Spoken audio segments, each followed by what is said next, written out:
pagmamahit mula preschool hanggang high school. Public at private po yan. Kasama na rin ang kilos protesta ng ilang work-release groups kasabay ng SONA. Yan ang mga balita ni Leila Vicente. Mamayang hapon ay tatlong SONA ni Pangulong Noynoy Aquino.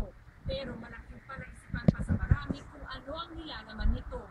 Para sa mga party list groups at iba pang samahan na nagsusulong ng mga karapatan ng masa, walang bagong sasabihin si Pinoy sa una niyang dalawang SONA.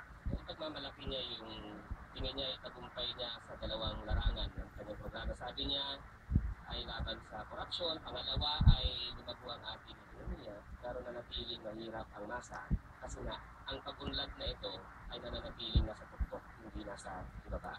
At dahil walang ipipresinta ng bako at tila lalong nagkirap si Juan de la Cruz, patuloy ang sigaw nito sa hinihinging mga pagbabago para sa mahihirap. At gaya ng nakagawian kada SONA, muling magsusunog ang mga FPG ni Pinoy. Doble cara po yung figure na ginagawa po natin sa kanya. Sa kanong bahagi po, yung mabuting imahe na pinaproject niya sa masa. Tapos yung sa kabilang side po, yung noy-noy na kilala ng masa na siya